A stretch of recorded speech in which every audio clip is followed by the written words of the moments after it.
I wake up, I know if I'm not reading, if I'm not learning constantly, then I'm off, and as a coach, coaching other clients on understanding those strengths builds their self-awareness.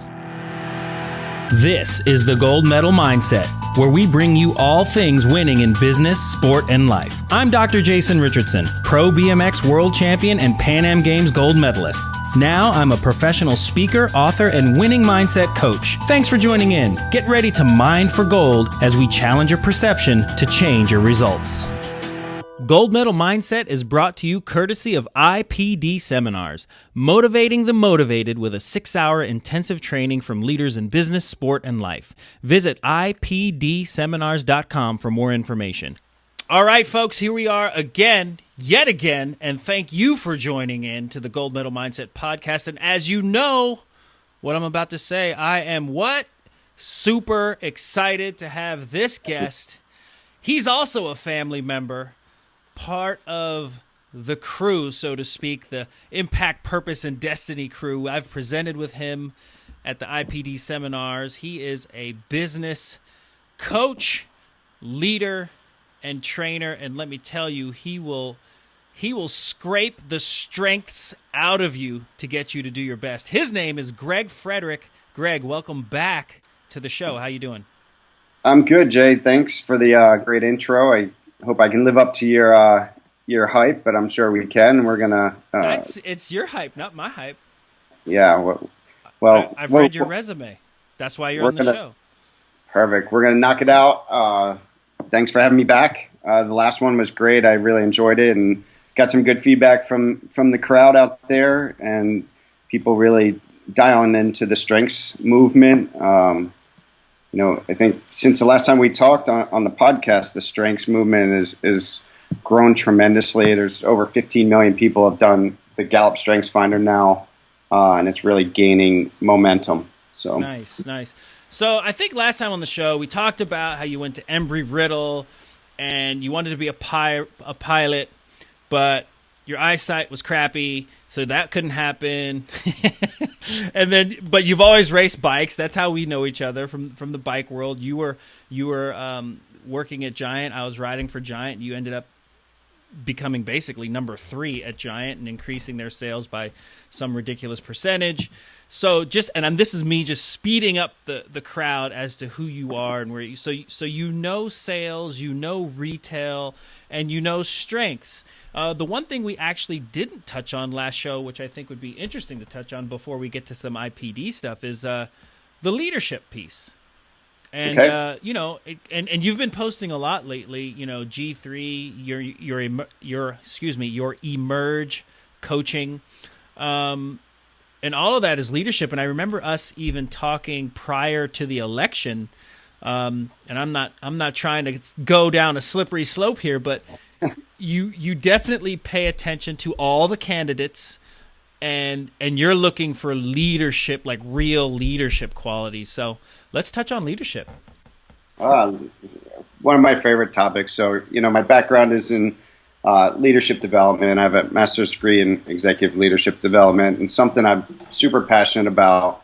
And part of the training that I do is leadership training and leadership development plans. And having gone through that with an executive coach myself, I saw how important it was to reflect, to understand my strengths, to understand where I'm going, to have a leadership development plan, a roadmap as to where I wanted to go in life.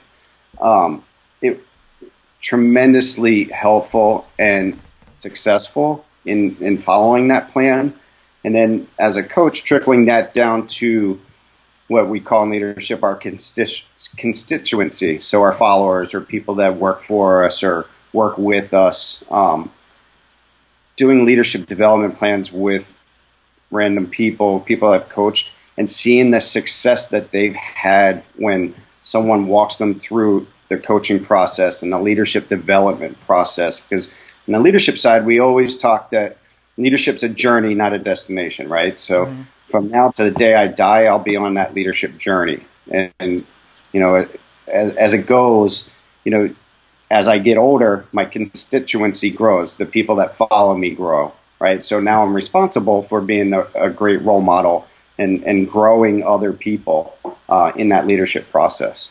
Nice. So what were, since you brought up the word journey and your leadership journey, what was hitting me was my misconceptions of leadership.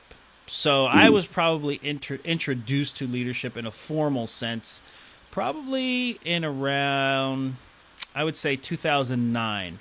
And I was a brand manager at a marketing agency, and a lot of this stuff was coming across my desk, and we were doing after school programs. It was like leadership. And I was, candidly, I was looking at it like, wait, there can only be one leader. What is this leadership crap? Like what? Like people aren't self-driven? I didn't get it. And here I am years later, like essentially helping people with leadership. So what were your misconceptions about leadership? That's one, if you had any at all. And then two, it being a journey, how has the leadership or what are the trends in leadership? How have they changed over the years? And then three, what are people's misconceptions about leadership when they get into it, like working with you and then, coming out on the other end? Yeah, I think the misconception that I had is that there's really only one type of leadership. And, there's positional leadership. So people that have a high power position, they just get that respect or you assume they're a leader. One of the biggest misconceptions is a manager is also a leader. Mm-hmm. And something that Gallup harps on, and there's plenty of studies on this, is when people leave jobs or quit, the saying is people leave bosses, they don't leave companies. And they leave companies because the lack of leadership or the perception that, hey, I work for this manager and I expect them to be a leader, but they end up not being the leader that we expect, right? So we're not engaged in our day-to-day job because the person that's responsible for my success at work is not a good manager, or maybe a good manager, but not a good leader. Mm-hmm. So someone I can look up to that I'm learning from, the whole gamut of engagements. So there's that misconception. I think that's the largest misconception, is that positional power or a manager isn't always a good leader. Okay. So that's your second question on that. Yeah, we were loaded up with questions. I loaded you up. Yeah, I'm trying to filter the answers because we could be here for 3 days answering. But your second question was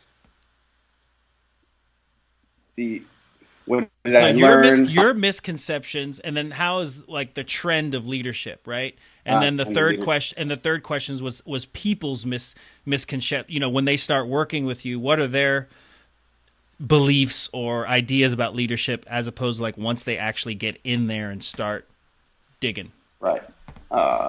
See, Greg's taking notes right now, people, because he is a great student, and because the host, myself, just gets excited and starts rambling. Great questions.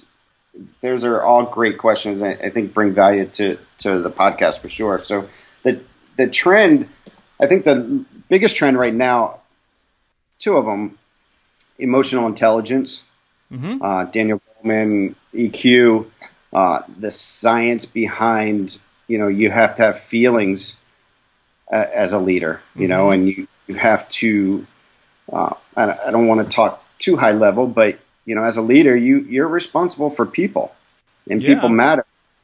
And having the ability to look inside yourself and feel like something's not right or not wrong, and look at others and make them aware of what's right and what's wrong, in a nice, non-condescending way, in a powerful way, brings results. People are people. They want to be talked to as people. Most people don't want to be talked down to. So as a leader, having emotional intelligence, helps pull people along on that journey. And, really, not a lot of people have emotional intelligence on the spectrum of it.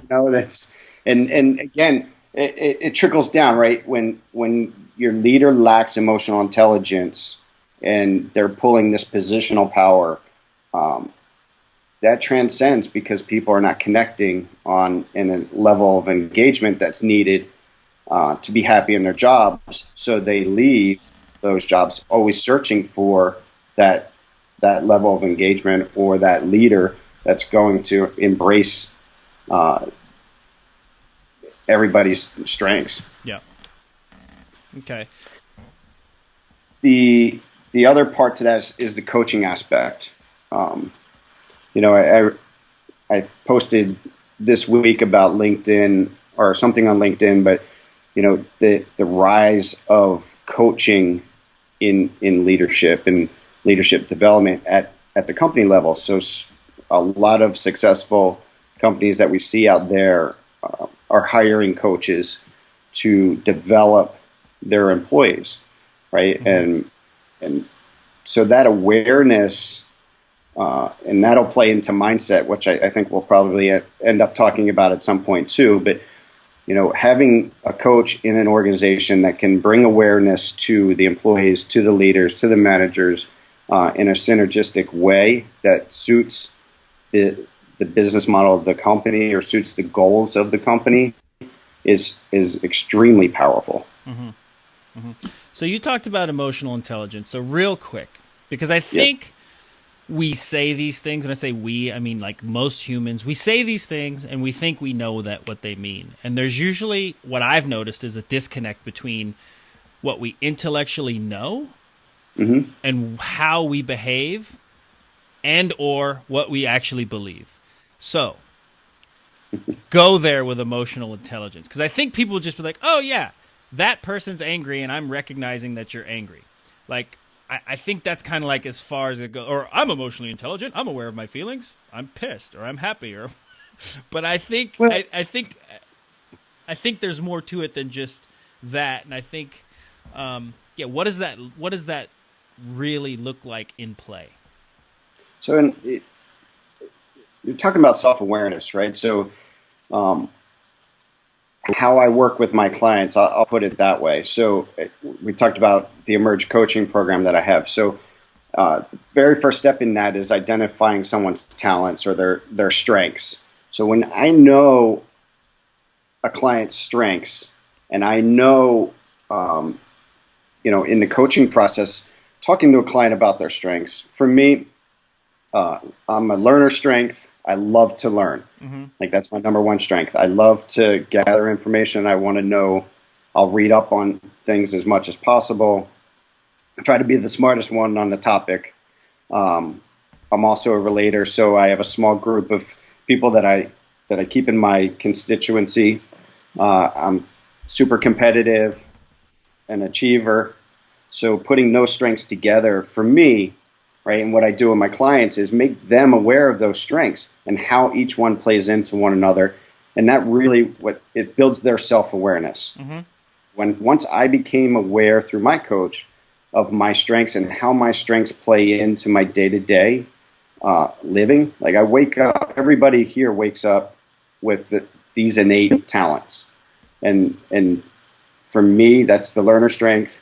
I wake up, I know if I'm not reading, if I'm not learning constantly, then I'm off, and as a coach, coaching other clients on understanding those strengths builds their self-awareness.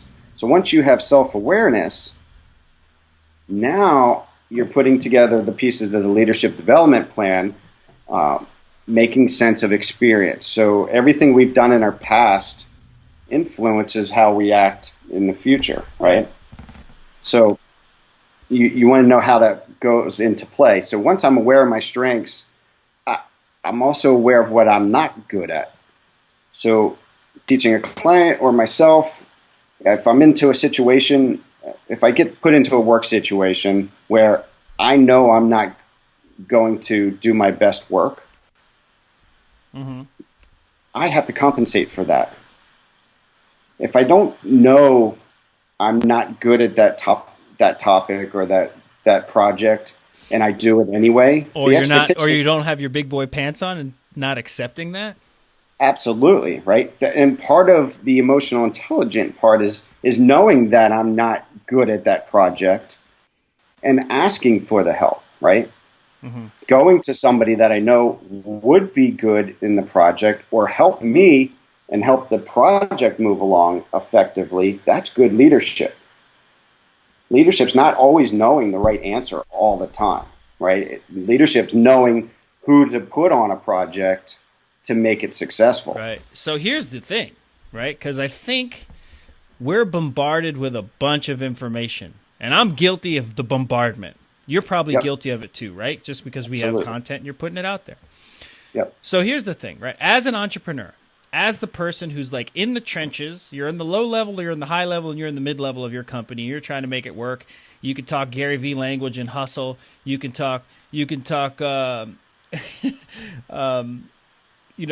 language. You can talk whatever cliche hashtag you want to talk. And I think, and I'll even be straight up, even with me, sometimes, like I'm aware of what I'm not good at, sometimes too aware of it, and I'll delegate that stuff. But then there's also, right? But then there's also this piece about deep learning, right? The bombardment that I see in the stuff that I'm reading. There's deep learning. There's, studying your craft and becoming a master. And then, some people have you focus on your strengths. Other people want to focus on their weaknesses and build those up. And then there's just the regular old guilt and shame, right? Like, oh my gosh, I should know this stuff, or I should figure this stuff out myself because this is mine, right? Stop being lazy, right? Like you got to learn this if this is your business. And so, and that's just like stuff that I deal with on my level. And I help people deal with it too, because there's a tremendous amount of pressure that I think the achiever puts on themselves. And it's like, look, and usually I like to use extreme examples, like a Richard Branson, like a Russell Simmons, right? Somebody who clearly, Oprah, right? Who clearly they have a lot of things going on, and there's like mathematically, I'm sure they know a lot, but mathematically they can't know everything about everything, right? It just right. So no matter what, I'm probably not as busy or productive as Richard Branson. Probably not, right? Like you're probably like they maybe not, I don't know. They have a lot going on. Just literally like all the plates turning, all those businesses, all the people underneath them, what they're responsible for, right? And they can only be in one place at one time. There's only one them. Right? And so but using that as an example of okay, it's one thing to be aware of what's going on, it's another thing to take everything on. So how do you get clients to reconcile with that or balance that? Because that self-awareness, like, because sometimes people are almost too self-aware and that gets in the way. Well, I don't know. Part of the I don't know if there's a question there, but two things. I think part of the coaching process is, are we really self-aware too much? Good. I like that. I would call BS on that, right? Right. Call BS. Right? To quote your book, you may think you are self-aware, but you're not. That's what the coaching process does is puts those boundaries around your thought processes, right?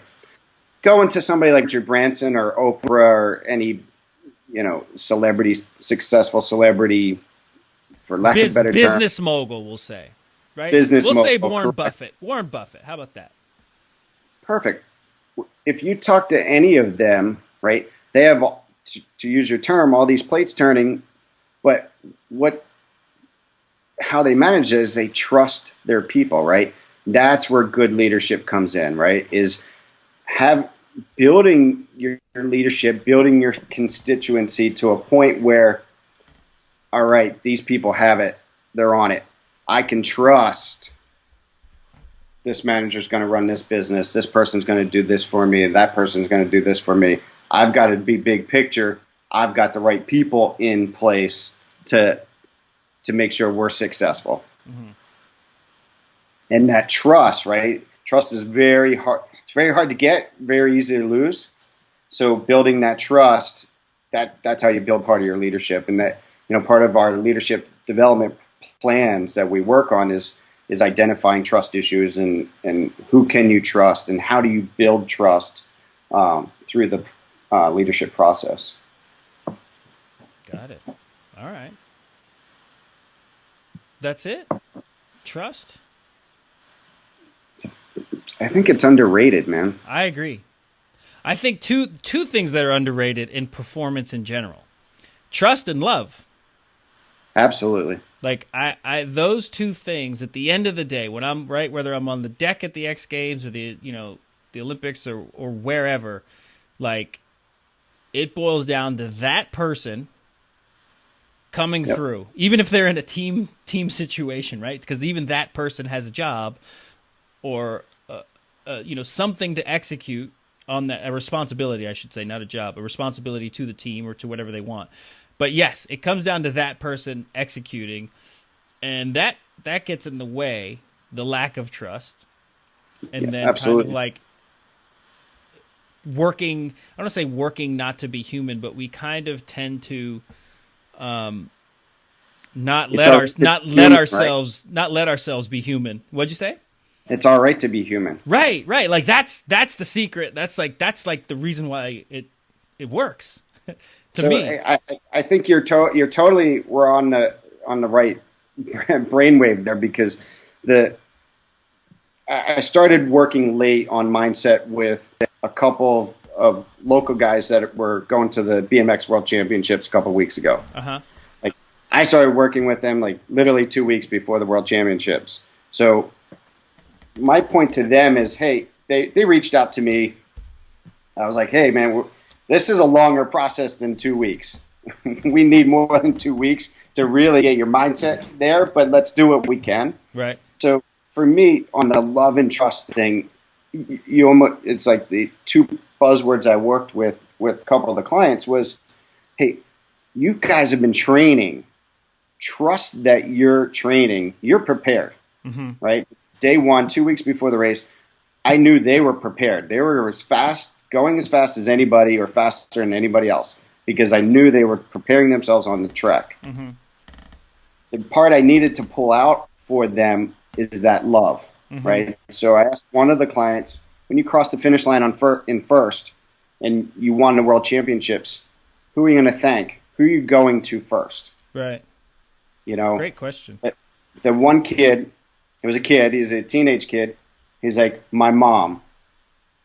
How many of us as kids, and you start digging into why mom. Mm-hmm. Mom's the one that's been driving me 5 days a week to the track to get prepared. Mom's the one that does it. Dad's working, and that's great, and I love Dad, but mom's the one that's going to be the most proud because she spent the most time with me. Right. Hey, visualize yourself coming across that finish line. Visualize yourself, even in the work environment, when you get that raise or you get that promotion, who's the first person you're going to call? Is it your wife? Is it your mom? Is it your dad? Is it a friend? Who is it? But visualize what that reaction is. Make that emotional connection to its thing, right? And that's where trust your abilities and that love connection, right? We all want to be loved, and we're all loved by someone. So how do you make that connection in your achievement? Yeah. And I usually do that by kind of making what they're doing and having that person see whatever it is they're doing, that it really is bigger than them. Yeah, absolutely. Right? Because that's the thing. And especially with, I would say athletes normally, but really, period. Like you never know who you're going to touch. Absolutely. And I see that now, right? So I'm removed from my sport, from racing it, long time, right? Going on a decade. But I will, when I do go back to a race to work or to commentate,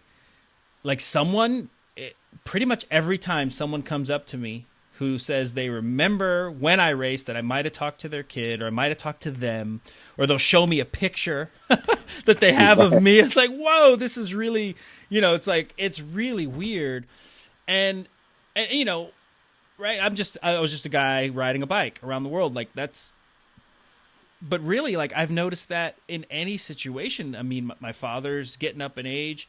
And so when I go back home, I hear these stories of, like, stuff that I haven't heard before about, like, how my dad at a certain time, back in the day, and I'm talking like back in the day, like before he was even necessarily, super successful in his business, he did something for somebody and that made all the difference in the world. And it like totally changed the trajectory, or said something. And so you don't know who you're going to touch. Right. But I always say we're in a big world full of people, and we bump into each other occasionally. So if we can attach, right, what we're doing right now, and yes, it means a lot to you, right? You can make money, you can support your family, it's your dream, whatever your jam is, so to speak. But whatever you're doing, it will have an effect. I'm not going to say that it matters. It will have an effect on someone else, right? Like you think of a Michael Jordan or LeBron James, like them playing on the court, them making that school appearance just that once, like that, like it's gonna have an effect. LeBron right now is playing people in the NBA that looked up to him, absolutely, 10 years ago. You know what I'm saying? And probably were like, like because of LeBron, right? They decided to spend that extra hour in the gym every week or whatever it was, and then there they are, like on the court playing with him, right? And that's how it goes. So anyways, I love attaching that bigger meaning to sure, the emotional attachment, right? Yeah. And as a psychologist, I take a long time to do that, so it's good for me to talk to you business types and get the really succinct language. So good job. Well, to tie it all in, right, to emotional intelligence, EQ, helps you as a leader be more transformative. Right. And I think I tweeted this the other day, be transformative in your leadership, not transactional. Right. We don't remember those kids that you've had an influence over 10 years ago, 15 years ago, or parents, of kids now that see you at the track and have that reaction to you. You were transformative in some way. If you had just ridden by and gave them a high five and walked on, never conversed with them or made that emotional connection with them, you're transactional, they wouldn't remember that, right? We don't remember transactions. We remember somebody that's had a transformational impact on our life. Right. So that's one of my rules, right? That the relationship, like there are conditions in the relationship. Right? The love might be unconditional, but the relationship, the love might be unconditional, but it doesn't mean that you can't misstep in the relationship and not have that affect, how that person treats you or how you're received later on. Absolutely. Right? Like, that's, and then we could even go into, so that's business, right? Because if you get into a business situation, you get into a sales team, you get into a marketing team or whatever, or even just an organization in general. It's so funny. You get into these organizations and then it's like, okay, that's the dad, that's the uncle, that's the brother, that's the sister, that's the black sheep, that's the right. Like everyone kind of goes into this role, right? And then they kind of live up. That's the class clown. And part of that's awesome, right? Because like you spend a lot of time at work, whatever it is you do, I'm sure. Sure. But then the other piece to that is, are those roles not working for you, but are they serving you and the team, right? Are they enhancing the dynamic, or are they taking away from the dynamic? Or how can we enhance those roles, right? Yep. And that's, for me, again, strengths mapping an organization or a sales team and knowing, how each person on that team fits together, and then knowing which person to put on a project or an assignment or on a sales call, is key to the success of both the individual and the organization. Right? So if you're sending in you can be shy in sales and be successful, and you can be, in your face and successful. And personally, as a sales manager, I like both of them, Right. because I know that there's situations where both of them can be successful, and I know you're not going to put the punter in, hopefully, to play quarterback, right? That when the Patriots are trying to win the Super Bowl, it's all on Tom Brady, right? Yeah. They're not. And I really worked hard not to make a joke about anything when you said Patriots. So. Yeah, well, they like winning, and so do I. So I'm not fan. hating. I'm not hating. So, okay. We'll leave that there. We'll leave. You brought up the Patriots, and it totally made me forget my subject. I'm excited. Like, I'm back, ready to win again. Good. There we go. All right. So you said something in there that did spark a bit of a question in me. So if I could rewind what you were saying before you got to the Patriots, you were saying that, now I remember. So I thought there was a nugget in there, and it was you were talking about the shy salesperson, being successful as a shy salesperson and being successful as the loud in your face salesperson. And when you think of sales, especially salesperson, it's usually the, hey, how you doing? My name's John. Blah, blah, blah, blah. Right? How can I help you with blah, blah, blah? So to shatter the stereotype, right? To shatter the stereotype, what are those situations? Because there's a lot of people, because if you're in business, right, or if you're in being human, you're selling something, right? Like, you might not even be in sales, but you might have an idea that can really help the company or help the family or help the team move forward.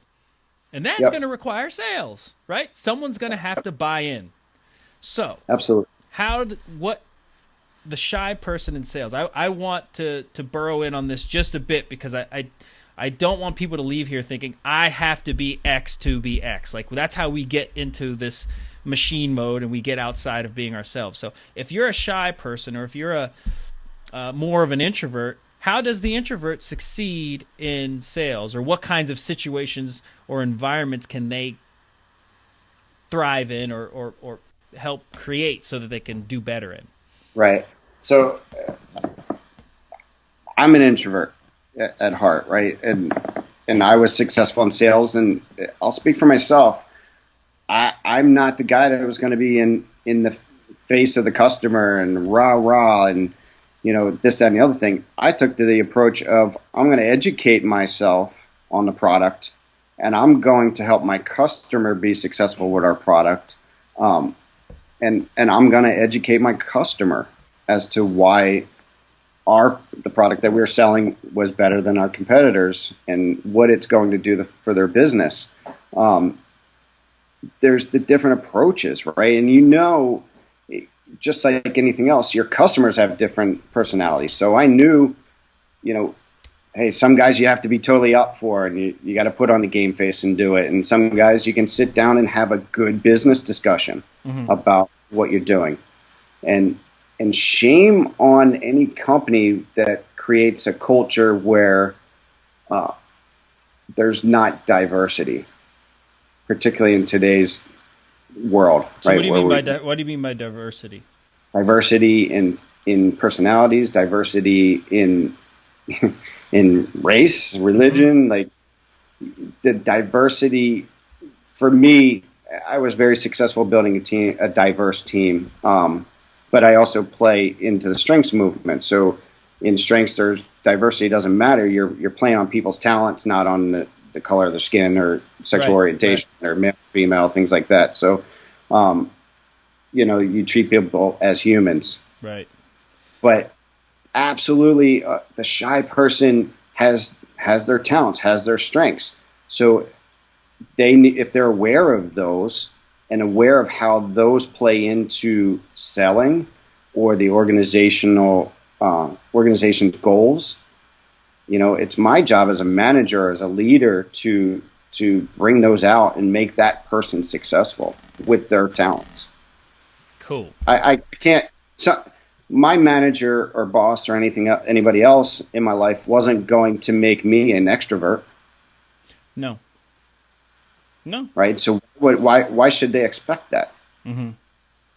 I'm never going to succeed if somebody hires me to be extroverted. Like I wouldn't even, at this point in my life, I wouldn't put myself in that situation, right? Right. Or even further, you may succeed, but your life might be miserable. Well, right? Or you may be miserable in that role, or it'll come off very inauthentic, so it would just be a huge struggle. But yeah, your chances of succeeding in something that is not in alignment with your character or values, then yes, it's going to be very, very difficult. Absolutely. All right. So I'm biting my tongue to not get into the political aspect of that. What's going on? What's going on with your son? And what's up? No, not my son. The political aspect of what you just said. I mean, yes. I know early on you mentioned about me studying politics. the politics and from a leadership standpoint, and it's very interesting when you study leadership and you look at. I'm not going to focus in on our president or past presidents, but during the presidential race and looking at the candidates and in leadership, words matter. Yep. Right. And I have concern in our society today that we're just throwing words out. Yeah, I agree. And speaking at the top of mind, and what kind of influence that will have on our society and on my kids, 5, 10, 15 years from now. Mm-hmm. Because yeah, go ahead. No, I'm hearing that it's like a conscientiousness is lacking. Yeah, absolutely. It's more about optics, mm-hmm. and I'll be the first one to say optics matter as well. Mm-hmm. Like, don't kid ourselves that optics don't matter. One of the things I do in my sales training, I'll give you a short story on that. I was giving a quick 1-hour sales training to a group of a tech company, and one of the points I make is, hey, optics matter. From the moment you pull into the parking lot of your client, everything matters. How you get out of your car, how you carry yourself, how you walk in, how you greet the receptionist, how you greet the client that you're walking in on. And just as I was saying this, I looked out the window, and this is no lie. I look out the window, and there was a guy missing from the training. He was running late. And I look out, and he's literally walking into the office, picking his nose. Mm-hmm. That's not good. That's not a good look. And, hey, the guy didn't know. Like, he was right. Doing his thing. But I stopped. I looked out the window. I go, hey, does anybody know this guy? And they're like, yeah, that's the guy that's late. Like, notice anything weird about this guy? And they're like, ew, he's picking his nose. I'm like, literally, as I'm talking about how optics matter, this happens. And what the conversation that we had from that point on, I obviously got the point across, but the conversation completely changed. And people go, I have to be more conscientious of what I'm doing, right, from the customer's perspective. Right. So, I got to go on a soapbox here for a little bit because you said optics. So, it is a pet peeve of mine when people are like, don't judge me. And here's the thing. I understand where that's coming from. I truly do. Mm-hmm. I truly do. Because at the end of the day, the guy picking his nose could really be brilliant, and he could have had a rough day, and he could have had a really big booger in his nose, and whatever. Like, I get that. I get that. However, I'll do it. However, the don't judge me thing is like, what you're really saying is, don't look at me negatively because of what I'm doing or what I'm wearing or who I am. However, it's like, first of all, like, your brain is constantly judging. Like, when you move through the day, like, it's all a judgment call. It's the reason why if I don't get the answer I want when I call the airline, I hang up and I call back someone else who give me the answer I want, because I know it's up to a human to make a judgment, because it's just their interpretation of the rules. And it's why people shower, shave, put on a tie or a nice dress before an interview. Like, it's, so the whole don't judge me thing is like, no, it's recognize that you're being judged. Right? It's like you are being judged. And I'm not saying that's good or bad. I'm just saying that's what's happening. Right? So if that's part of the game, recognize that that's part of the game and play accordingly. And if you don't want to be part of that game, right? If you if you want to wear all black and paint your face white and look like, Marilyn Manson, it's kind of difficult for you to say, like, what are you looking at? Well, it's like, I'm looking at you because everyone else here, like I was taught this on Sesame Street. One of these things is not like the other. Like, that's just kind of, right? And you might be a great, brilliant person, but I'm looking at you because you look like you step out of a mortuary and everyone else here is just going to work. Like, that's just being human, right? And so it's just, so that's my soapbox. So my point is, yes, many people try to do their best to withhold judgment or at least withhold voicing their opinion. However, know that the brain is constantly working out what the hell that other person, who that person is, what they're about, and why they roll that way. End of rant. You're on an interesting topic and along the same story. So to go along with that, there's a TED Talk by Amy Cuddy. She's a Harvard professor, and she talks about first impressions and how people perceive you. And I know I'm going to misquote, so I'm going to give a longer time frame. But research shows, and she talks about this. Research shows that people make a first impression on you in less than 2 seconds. Wow. Less than 2 seconds, and then I had the ability to see her speak at a local Orlando event. She came in and did a quick presentation, but one of the exercises that she did was turn to the person to the side of you and ask them, when they first looked at you, what the perception was. Right. And the guy that was sitting next to me, an older gentleman, and I came in, I was, I thought I was wearing something cool and hip and, stylish, and I asked him what he thought his first impression of me was, and he said, "You're wearing a cowboy shirt, and it's not tucked in, so I just assumed you're like a lazy millennial type." And I was like, it's the last thing I ever thought I was going to hear in my entire life was that I look like a cowboy. Right. And that I was going to be a lazy millennial type looking. Mm-hmm. But I understood what he meant. Like, it's tough to be judged. We don't want to be judged. But here, this guy, that's how he judged me. Yeah. Like, he didn't want to talk to me. And then during this exercise, he was looking for somebody to come into his organization and help them with strengths. Right. So at the end of the conversation, he and I ended up meeting and talking about business and doing business. And the company I just referenced about doing the sales training for, and it was a sales strength training, is that guy's company. Boom. Boom. There you have it. Wow. We didn't even plan that, Greg. That was pretty good. So that tied together nicely. It did. And the point being, I had to overcome this guy's judgment, first impression of me. Yeah. Because that's what he thought. I had to overcome my wife's first impression of me too. We laughed about it for like 6 months. Like, hey, that exercise we did that day, I'm embarrassed that I said that about you. I'm like, listen, it is what it is. Right. It's my job then to influence you that I wasn't a lazy millennial cowboy shirt wearing millennial or whatever, You got to show me that shirt next time I come over. Send me a picture of it. Okay. That'll be good. But I've been known to have some outfits myself, so, what are you going to do? All right, so let's switch gears real quick. Yes. Philadelphia, September 23rd. I'm going to repeat. Philadelphia, September 23rd. IPD, Impact, Purpose, and Destiny.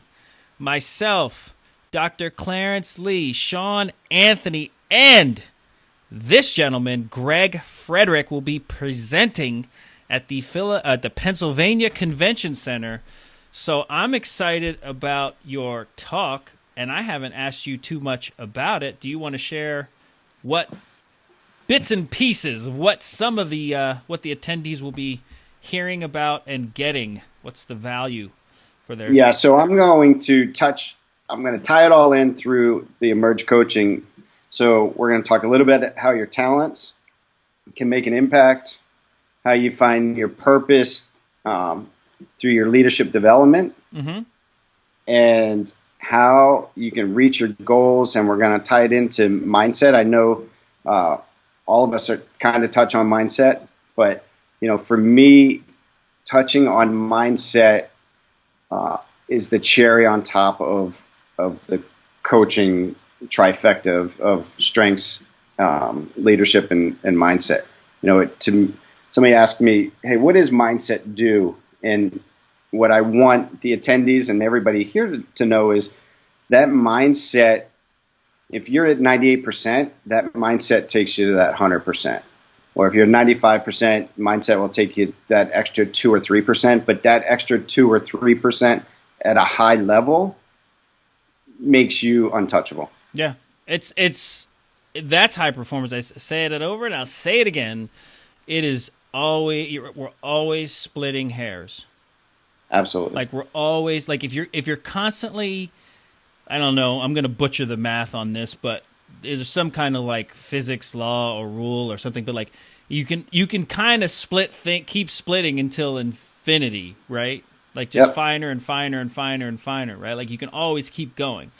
And so that's what we do. And even if you think about simple things like weight loss, or it's I lost 30 pounds, but this last 2 pounds or this last 5 pounds is killing me, right? It's always right because it's at that point where it's you made the lifestyle change, right? So now right, you started walking every day, you started running every week, you're going to the gym regularly, and the last 10 pounds where the last 5 pounds that's killing you. Well, that's definitely a mindset thing, right? And that's definitely not only it's a mindset thing, right? It's killing me, right? So obviously you must want to hold on to it if it's killing you, right? like if you lose this and it kills you, okay, well, there's an emotional reason why you're staying attached to it. One, and two is let's really look at what you're doing and how maybe that back squat turns into a front squat, right? Maybe instead of gym in the morning, it's gym at the night and cardio in the morning. It's those little tweaks and modifications along the way that give you that extra little bit. And it takes the challenge and perception to change the result, right? That's kind of the deal, and constantly splitting hairs. So love it. I'm excited to be presenting with you again. And how can people find you, and how many people? What's Emerge coaching? What are you looking to? It's a private coaching program. Is it a group coaching program? Is it open? Is it closed? How's it work? How can they find you? What are the details? So to sign up for Emerge coaching, you can reach out to me on Facebook, Instagram. Facebook is Gregg Frederick, or through my company G3 Development Group. You can look us up there. Follow me on Twitter at G3 Leadership, and LinkedIn is easy. I've had success with people just reaching out and DMing me on LinkedIn, and you'll see. What I like about LinkedIn is you can see my posts and see what I'm talking about and see if it's a fit for you. But the Emerge coaching is one-on-one coaching or team coaching. So both. Feel free, and we'll talk more at IPD about it. And I look forward to seeing everybody there and working with you guys. And it's going to be a high energy event. I'm really excited because I'm not only presenting, but I'm there to learn as well. And I always learn a lot from what you guys get up there and teach to the group. Yeah, that's always the fun part, is hearing from the other presenters. And then really, the networking that goes on at those events between attendees and then, of course, ourselves. So it really ends up being that a lot of the attendees end up possibly, they learn from each other, and I think a few of them have ended up working together on some projects since Sacramento and San Diego IPD seminars. So Dr. Lee was on the show not too long ago, so this is a bit of an IPD inspired gold medal mindset series that we're doing. And then, of course, I'll be there presenting on Championship Life, right? Gold medal mindset for the Championship Life. And I've got a whole new outlook and perspective and way to play the field and the game of life. So with that said, Gregg, thank you so very much for being on the show. And we'll talk next time. Sounds good. Thank you. Thanks for taking the time to mine for gold on the Gold Medal Mindset podcast. Let's keep the conversation going on Twitter at RealDrJRich or on the web at drjasonrichardson.com. That's drjasonrichardson.com. Take care and have a great day.